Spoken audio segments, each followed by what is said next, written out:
Gracias por elegir el compromiso con la verdad. Esta es nuestra imagen del día.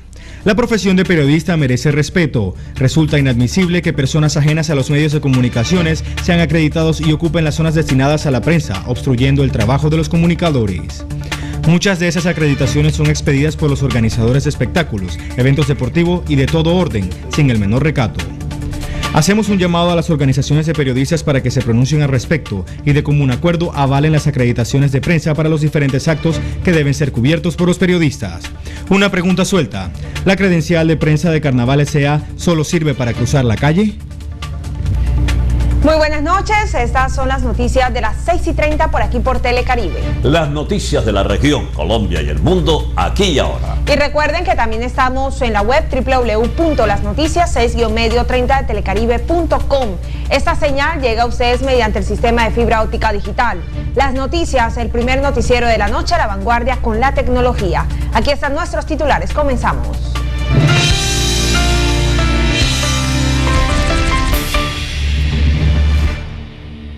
Capturado polémico contratista Julio Gómez, procesado por carrusel de contrataciones en Bogotá. Bandas criminales estarían tras nuevo atentado contra abogado José Castillo, dice policía. Insólito, con armas de juguete, banda de atracadores roba 2 tractomulas en Parqueadero de Soledad. Policía captura a 3 delincuentes. Tragedia en carreteras del Cesar. 2 muertos y 2 heridos deja accidente en vía Bosconia. Alerta roja por sequía en el Atlántico y Magdalena, dice IDEAM. Crecen infecciones respiratorias en el Atlántico. Y en deportes, el Junior viajó a Santa Marta para continuar con su preparación.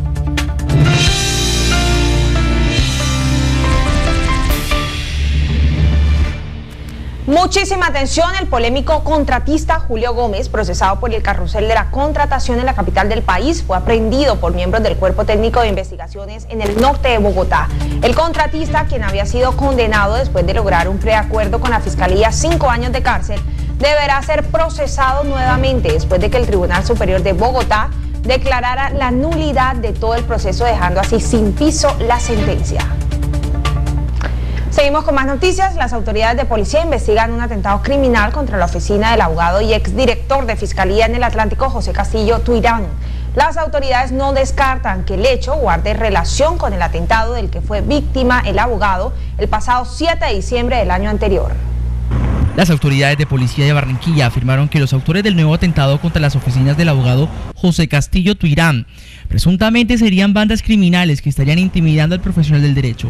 El coronel Gonzalo Carrero confirmó que el atentado con un artefacto explosivo en horas de la noche de ayer contra la oficina donde funciona el bufete de abogados tendría relación con el atentado del que fue objeto el mismo profesional el pasado 7 de diciembre cuando salía de esa oficina. Estamos verificando varias hipótesis, toda vez que una de las personas que trabaja o prácticamente es el dueño de esta oficina, el señor José Francisco Castillo, quien el 7 de diciembre fue objeto de un atentado. La policía no precisó qué tipo de hechos es el que estarían provocando esta serie de intimidaciones al reconocido abogado y solo se limitó a informar a la opinión pública que se adelantan las investigaciones. Pese a que en el pasado atentado del que fue víctima Castillo Tuirán, el superintendente de Industria y Comercio anunciara que estos hechos guardaban relación con el proceso de la Cámara de Comercio, proceso que lidera el abogado. No le puedo asegurar que si tiene relación específicamente, todo esto es materia de investigación, vuelvo y lo repito, la Fiscalía y la Policía adelantan las investigaciones. Y es tiempo de desear estar mucho más cerca de los tuyos. Vive la Navidad claro, activándote en Kit Amigo con equipos desde 48.444 pesos sin incluido, para que puedas llenar tu vida de los que más quieres. Con armas de juguete, delincuentes roban tractomula en Parqueadero de Soledad. La policía capturó a 3 de los delincuentes y recuperó uno de los vehículos. Uniformados de la Policía Metropolitana de Barranquilla recuperaron una tractomula y la carga de otro vehículo. Capturaron a los 3 presuntos asaltantes que con pistolas de juguetes intimidaron al vigilante de este parqueadero ubicado en la vía del Aeropuerto Internacional Ernesto Cortizos en Soledad.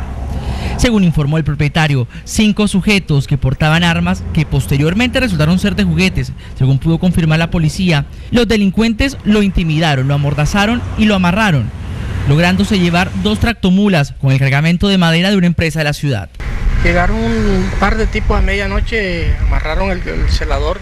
Que ellos venían era por los camiones y que el celador se quedara quieto porque El vigilante una vez pudo se zafó y dio aviso a las autoridades que implementaron un plan candado. Según informó el subcomandante de la policía, muy cerca de la calle 37 con carrera 6A, una patrulla interceptó a una de las tractomulas en la cual se desplazaban 2 hombres, mientras que la carga de otro vehículo fue recuperada a las 11 de la mañana de hoy en un parqueadero de la calle 30 con carrera 14. 2 muertos y 2 heridos dejó un aparatoso accidente entre una buseta de transporte de pasajeros y una mula en el cruce del municipio de Bosconia. Entre las víctimas fatales se encuentra el conductor del vehículo de transporte interdepartamental. La ola de accidentes de tránsito aumenta considerablemente en la región Caribe. 2 personas murieron y 12 más resultaron heridas, 3 de ellas de gravedad, cuando un bus de servicio interdepartamental chocó con una tractomula en una vía del perímetro urbano en el municipio de Bosconia, Cesar. Las víctimas fatales del hecho fueron identificados como Edwin Guerra, conductor del bus, y Jacqueline Bonet, una pasajera de este vehículo oriunda de Valledupar. Los heridos son atendidos en diferentes centros de salud del departamento y se realizan las investigaciones pertinentes. Asimismo, en el Atlántico se registraron en menos de 24 horas 2 accidentes de tránsito, dejando varios heridos y pérdidas materiales. La policía hizo un llamado de atención a los conductores de vehículos particulares y de servicio público para ser más prudentes a la hora de transitar en las carreteras de la región. Desafortunadamente, el número de muertes en accidentes de tránsito y los lesionados se presenta por no observar las normas de tránsito, por no cumplir con los requisitos establecidos y porque somos totalmente imprudentes en el momento de conducir. En otros hechos, una emergencia ecológica en la Ciénaga de los Palos, a la altura del Parque de Salamanca, se presenta en estos momentos tras el derramamiento de más de 32 toneladas de aceite de palma, que ha dejado una mancha color rojo de más de 150 metros cuadrados que ha causado la contaminación del cuerpo de agua. El hecho se produjo después de que una volqueta que transportaba el elemento se saliera de la carretera y parte del vehículo quedara sumergido en la ciénaga. El IDEAN emitió una alerta roja para los departamentos de Atlántico y Magdalena por el descenso de más de 3 metros del nivel del río por la temporada de sequía que se extenderá hasta el mes de abril. En la alerta roja, según el IDEAN, por niveles bajos en la cuenca media del río Magdalena, se encuentran el departamento del Atlántico y Magdalena. 3 metros ha sido el descenso del nivel del agua del río, en el que se estima que las peores condiciones de sequía se estarían presentando en el mes de abril. El IDEAN emitió unas alertas rojas. La alerta roja en toda la cuenca del Magdalena, precisamente por los descensos en los niveles del río Magdalena. No se tiene un pronóstico de cuánto aproximadamente pueda seguir bajando. Lo que sí sabemos es que vienen 3 meses más de sequía. El embalse del Guájaro resulta ser uno de los principales sectores que más preocupa, ya que esto estaría dificultando la captación de agua y navegabilidad de sus habitantes. El embalse del Guájaro es nuestra gran preocupación. Hemos tenido reportes de personas que han venido operando las compuertas sin la autorización de la corporación. Han venido abriendo las compuertas para realizar actividades de pesca sin tener en cuenta que están afectando a muchas poblaciones alrededor del embalse. Es así como los entes de control están implementando varios planes de contingencia para prevenir mayores riesgos. Empezaremos a hacer la disminución de las concesiones de agua para tratar de garantizar la permanencia de este vital líquido para todos durante los próximos meses. Con la temporada de fuertes vientos en la región Caribe se han aumentado las enfermedades respiratorias en promedio en el último mes. El sistema de salud ha atendido más de 1.000 personas. Las Noticias consultó con expertos sobre el cuadro clínico de estas enfermedades. Mientras en el interior del país las sequías ocasionan incendios forestales, en el Caribe los vientos alisios del norte tienen a más de 1 muerto del frío. Lo peor es que a raíz de este fenómeno en los últimos días se han disparado los casos de gripa. Ha venido mucha gente con síntomas gripales, pero no hemos identificado influenza todavía y estamos muy atentos con eso. Probablemente pues es debido a los cambios de temperatura, frío, calor, etcétera. Según la neumóloga Patricia Osorio, en Barranquilla hay 2 épocas en donde la gripa se propaga fácilmente, durante las lluvias y en tiempo de brisas. Mejor presta atención a esos síntomas para que actúe con prontitud y no permita que se convierta en una influenza. Comienza con una gran rinorrea, con un gran flujo nasal, catarro nasal, dolor de cabeza, malestar general y cansancio. El secretario de Salud del Atlántico, David Peláez, advirtió que la infección seguirá con las brisas, por lo menos hasta que el fenómeno pase. Recomendó a las personas con gripa ponerse tapabocas y estornudar sobre su brazo. Las autoridades de Valledupar investigan el hecho en el que resultó herido un joven de 18 años, al parecer a manos de un uniformado de la policía que estaba de permiso. El sujeto fue dejado en libertad por un juez de garantías. Un joven de 18 años resultó herido por un policía que, según testigos, se encontraba en estado de embriaguez al sur de Valledupar. Mientras se partía con unos amigos, Yair Cabarca se vio sorprendido por un policía vestido de civil, identificado como Oscar Villalba, quien disparó en 4 ocasiones contra la integridad de este joven ante los ojos de la comunidad.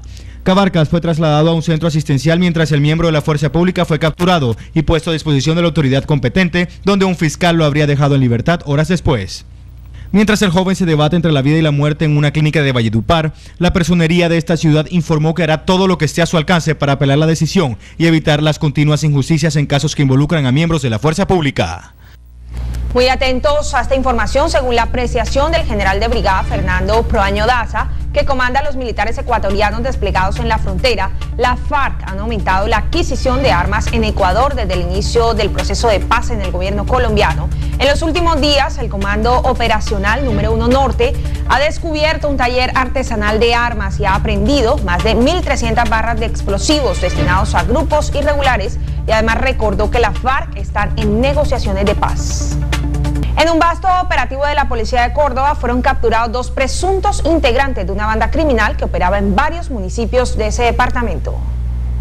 En un operativo realizado por miembros del Ejército y la Policía Nacional en Tierra Alta, Córdoba, se logró la captura de 2 personas que aún no han sido identificadas, pero que según las autoridades estarían relacionadas con las bandas criminales al servicio del narcotráfico. La captura se registró en el nudo de Paramillo. Durante el operativo se logró la incautación de armas y de una gran cantidad de droga. El hecho fue dado a conocer por el comandante de la policía, el coronel Jaime Ávila Ramírez, quien informó que los sujetos se encontraban en proceso de legalización de captura. El gobernador del Cesar, Luis Alberto Monsalvo Génico, tomó posesión este lunes como nuevo presidente de la Federación Nacional de Departamentos. Luego de asumir esta nueva posición, Monsalvo Génico declaró que dentro de sus prioridades como representante de los gobernadores ante el gobierno nacional está la de avanzar en el proceso de la autonomía territorial. Con esta información hacemos una primera pausa aquí en las noticias y en breve retornamos con mucho más. Volvemos.